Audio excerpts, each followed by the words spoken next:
বাংলায় একের পর এক পাকড়াও জঙ্গি, একের পর এক জঙ্গি পাকড়াও হচ্ছে এবং তাদের কার্যক্রম সামনে চলে আসছে। জঙ্গি জঙ্গি ধরা পড়েছে বাংলায়। এই আওয়াজ মিডিয়াতে আজ শুনবেন না, কিন্তু প্রকৃত জঙ্গি ধরা পড়েছে। প্রজ্ঞাজিৎ মন্ডল আর চন্দন মালাকার। এই জঙ্গি জঙ্গি ব্রেকিং নিউজ আপনারা দেখতে পান না, কিন্তু বাংলায় জঙ্গি ধরা পড়েছে। দুই জঙ্গি ধরা পড়েছে। যেহেতু মুসলিম নয় তাই ব্রেকিং নিউজ হয় না, তাই চেঁচামেচি হয় না, তাই নাচানাচি করে খবর হয় না, তাই ঘন্টা খানেক আলোচনা হয় না। কিন্তু জঙ্গি ধরা পড়েছে, পাকিস্তানপন্থী জঙ্গি ধরা পড়েছে। পাকিস্তানের পতাকা পাওয়া গিয়েছে এবং তারা ভারত মুর্দাবাদ, পাকিস্তান জিন্দাবাদ নারাও লিখেছে। এবং তারা আকাইপুর স্টেশন, যেটা বনগাঁয় আছে, সে আকাইপুর স্টেশনে ওই পাকিস্তানের পতাকা ছেটে দিয়েছে। মূল উদ্দেশ্য ছিল হিন্দু মুসলমান দাঙ্গা করা, মূল উদ্দেশ্য ছিল বাংলাকে অশান্ত করা।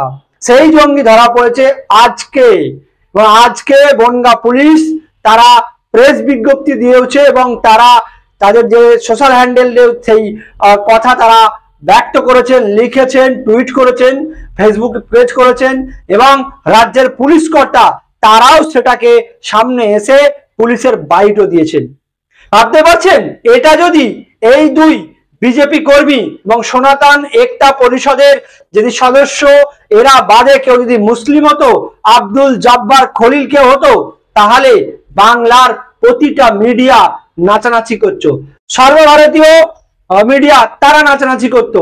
এবং যে বিজেপির আইটি সেলেরা রয়েছে, হোয়াটসঅ্যাপ ইউনিভার্সিটি রয়েছে, তারাও নাচানাচি শুরু করে দিত। অমিত মালব্য বিজেপির যে সর্বভারতীয় সোশ্যাল মিডিয়ার হেড আছেন, তিনিও কিন্তু টুইট করতেন।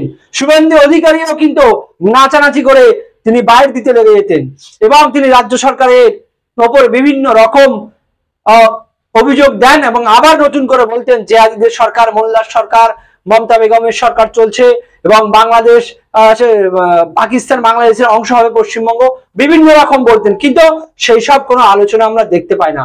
তাহলে কি মুসলমানের নামে কিছু ধরা পড়লে তাদের এক লেভেল সেটে দেওয়া হয়, আর হিন্দু নামে ধরা পড়লে তাদের এক লেভেল সেটে দেওয়া হয়? কিছু কিছু পোর্টাল খবর করেছে, লেখা খবর, টেক্সট খবর, সেখানে কিন্তু জঙ্গি বলে একবার উল্লেখ করা হয়নি এবং সেখানে কিন্তু তাদেরকে জঙ্গি সম্বন্ধে সেই রকম ভাবে কিছু ভাষা উল্লেখ করেনি। কিন্তু এটা যদি মুসলিম নাম হতো তাহলে পাকিস্তানের লস্কর, আইএসআই, তালিবান বিভিন্ন রকমের সঙ্গে যোগ আছে। নিউজ মিডিয়াতে বসেই অ্যাঙ্কারিংরা লাচারাজি করতো, লেখা হতো, সব হতো।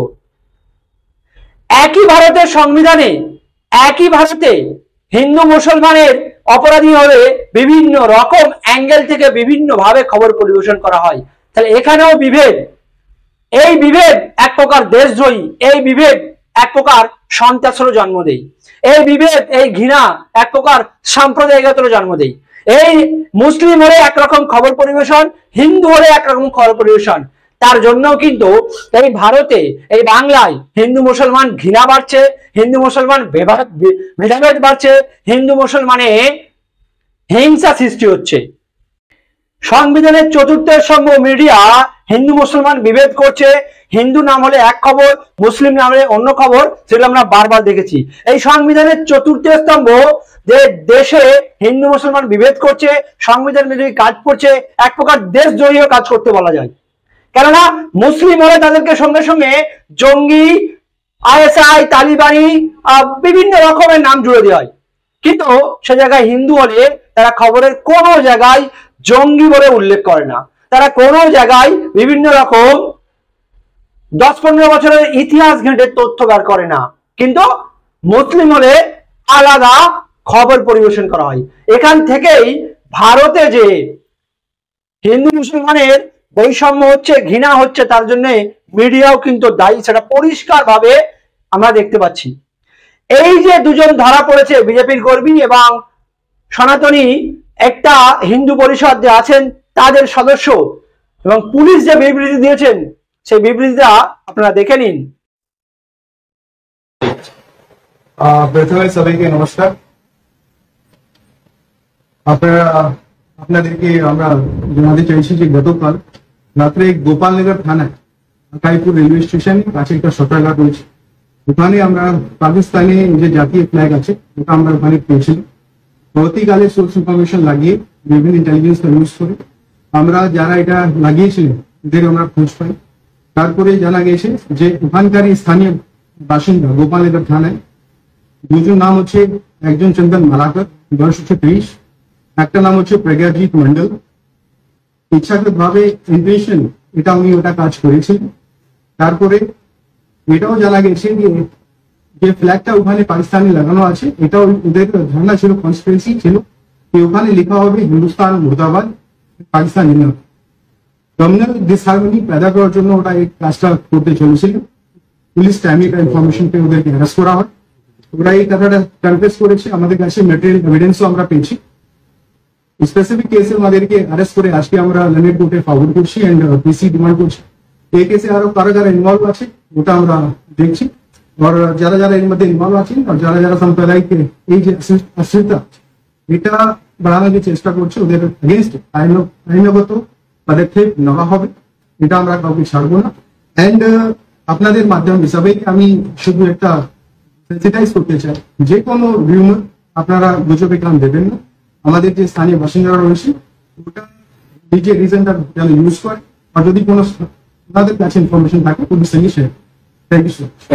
এটা জানা গেছে যে দুজন যে আছে একটা পলিটিক্যাল পার্টির মেম্বার রয়েছে, আর এরা সনাতনী একটা মঞ্চের সদস্য হচ্ছে, সনাতনী অ্যাক্টিভ মঞ্চের এরা সদস্য হচ্ছে।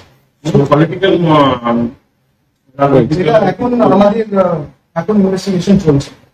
দুজন যে নাম আমি বললাম, চন্দন মালাকর এন্ড প্রজ্ঞাজিৎ মন্ডল, দুজনকে অ্যারেস্ট করা আমরা সেই কোর্টে ফরওয়ার্ড করছি।